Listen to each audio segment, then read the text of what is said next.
नमस्कार दर्शक बंधु। ख्रीष्ट सम्मिलित मंडली अर्थात church of Christ union church Bhubaneswar तरफरु यही सुंदर कार्यक्रम प्रातज्योति को आपण मानक विशेष विशेष स्वागत। आपण मानकर निरंतर यही कार्यक्रम को देखुथिबा विषय आम मानक आहुरी उत्साहित करे एवं आपण मानकर मंतव्य गुड़िक से कमेंट बॉक्स रे आपण माने लिखुथिबारु एहा मानकु आहुरी प्रेरणा जोगाए जे आपण मानक निकट रे आहुरी पहुँचवा पाए। आम मानकर मध्य प्रयास एवं प्रार्थना जे आपण मानक निकट रे एई उत्तम वाक्य गुड़िक प्रत्येक दिन पहुँचू एवं आपण मानक जीवन रे एक नूतन आनंद, नूतन भरोसा एवं नूतन दिग सृष्टि करू।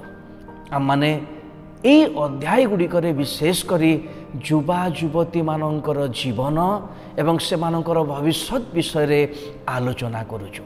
गत अध्याय रे आमे युवा युवती मानक विषय रे एक आलोचना करथिलु एवं से समय आमे देखुथिलु जे युवा युवती अवस्था एक उत्तम अवस्था जीवनर। एई अवस्था रे आमे भिन्न भिन्न प्रकार निर्णय नहीं पारि थाओ, भिन्न भिन्न प्रकार निष्पत्ति आम नहीं पारि थाओ एवं ताहा मानक जीवन को सजाड़िबा पई चेष्टा करे।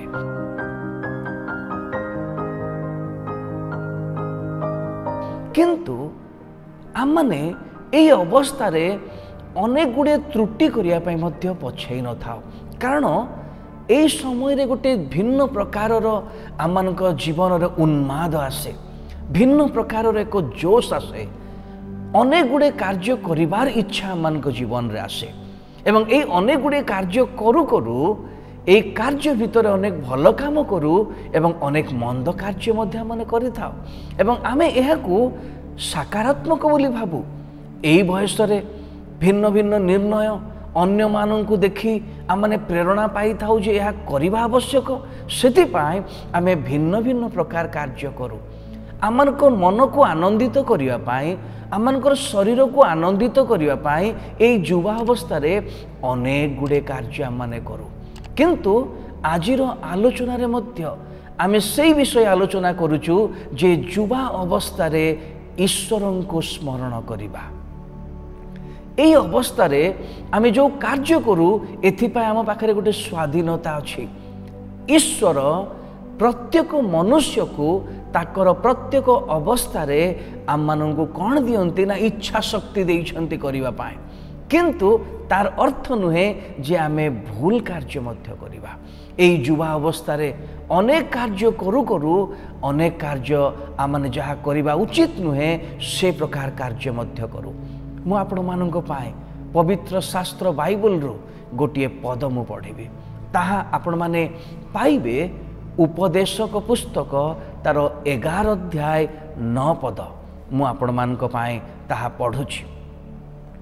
हे युवा लोक, तुम्भे अपना यौवन अवस्था रे आनंद कर ओ यौवन काल रे तुम्भर चित्त तुमको रुष्ट करू, पुणी अपना मनर गति रे ओ अपना चक्षुर दर्शन रे चालो।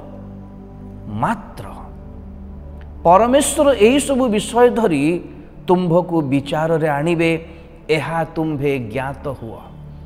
केते सुंदर परामर्श ईश्वरंक वाक्य रे। ईश्वरंकर जीवित वाक्य युवा युवती मानक आज यही संवाद दौच। आपण जे कोनोसी स्थान रे थांतु ना कहीं मोर प्रिय भाई भौणी माने, आपण माने को विषय को विश्वास मत रही थांतु ना कहीं मोर प्रिय भाई भौणी माने, किंतु ईश्वर जड़े अछंती। आमन को स्वाधीनता दिया जाइछि आमन को जीवन रे निष्पत्ति नबा पाई, कर्म करिवा पाई, आमनकर मनर इच्छा को साधन करिवा पाई। किंतु आपण माने एवं मु आमे मने रखिबा दरकार जे एई समस्त कर्मर पछरे विचार अछि एवं ईश्वर जो ईश्वर आमनकू एई यौवन अवस्था देइचंती, एई यौवन अवस्था रे करूथबा समस्त कार्य पाई आमनकर एक विचार अछि। तेणु आज आमनकर यौवन को उपभोग करिवार अर्थ को भिन्न भाव रे न नो, ताकू उत्तम भाव में जितेबाला आम नेबा सेतिकी बेले आमर जीवन को आम सुदृढ़ करिपरिबा एवं गोटे सुंदर सेप आम माने देई परिबा। एई युवा अवस्था रे करुथुबा बा स्वाधीन थिबा समस्त कार्य या पछरे विचार अछि। मोर प्रिय दर्शक बंधु माने आमे समस्ते करुथुबा कार्य प्रति किंतु विशेष करी युवा युवती मानक प्रति, कारण वर्तमान समय रे वर्तमान समाज रे युवा युवती मानक प्रति चतुर्दिगरु एते प्रलोभन अछि, एते भयावहता अछि, आमे हठात हठात से मंद कार्य गुड़ी करे पड़ी जाओ। आमको उद्धार करिया पई केही नाही, आमको मंद भितर ठेलिबा पई लोक अछंती, किंतु कादूरु बाहर करिया पई आम पाखरे लोक नाहंती। मोर प्रिय दर्शक बंधु, आज जदि आपण जने युवा एवं युवती जदि आपण कोनोसी मंद कार्य लिप्त अछंती, आपणकर बंधु आपणको सहाय्य करि परिबेनी, कारण आमे केमिति तळको जीवा समस्ते ताहा चाहंती, किंतु आज ईश्वरंकर वाक्य आपणको चेतना देव। से कहउचंती तांकर वाक्य रे जे तुम्हें आपण मनर गति रे चलो, तुम्हें आपण इच्छा पूर्ण कर, तुमर चित्त तुमको रुष्ट करू, किंतु एई समस्त कर्मर पछरे विचार अछि।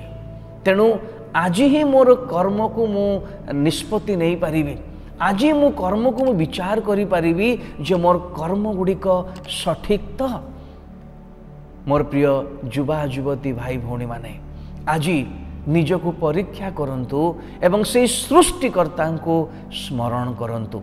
आपणकर मूलदुआ जो आरंभ करुछंती वर्तमान आपण से मूलदुआरे आपण ईश्वर को प्रथम स्थान दियंतु, कारण ख्रीष्ट एवं प्रभु यीशु ख्रीष्ट से आपण को एक सुंदर जीवन गठन करिया पई सहाय्य करिवे।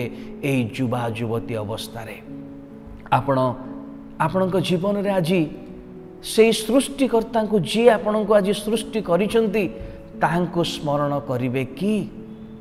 एई प्रश्न मु आपणक आगे रखुची, कारण निष्पत्ति नबा काम आपणकर।